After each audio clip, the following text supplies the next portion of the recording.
ओम शांति। आप सबको नवरात्रि की हार्दिक शुभकामनाएं। आज नवरात्रि का दूसरा दिन है। दूसरे दिन माँ ब्रह्मचारिणी जी की पूजा अर्चना करते हैं।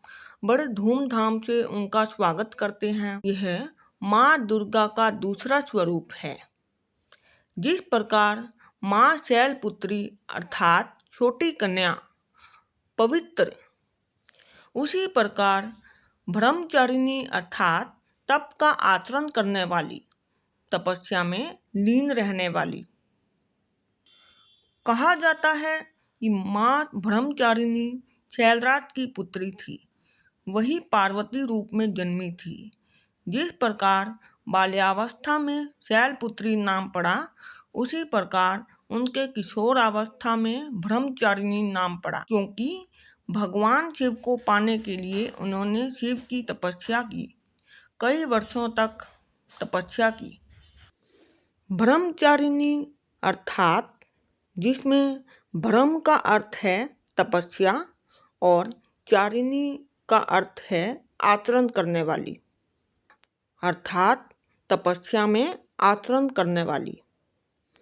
इनके दाएं हाथ में जप की माला दिखाई है, अर्थात परमात्मा को निरंतर जाप करना, और दूसरे हाथ में कमंडल अर्थात त्रेत पात्र को धारण करना, अर्थात परमात्मा को निरंतर याद करने से जीवन को त्रेत व सुखी बनाने से ही जीवन सफल हो जाता है। परमात्मा जो सुनाते हैं, जो सिखाते हैं, उसे अपने जीवन में धारण करना है।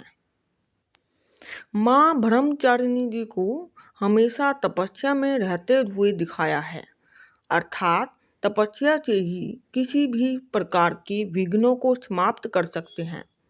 इसलिए तप करने के लिए ब्रह्मचर्य अर्थात पवित्रता की अति आवश्यक है। तो हमें भी अपने मन को एकाग्र कर परमात्मा को याद करना है।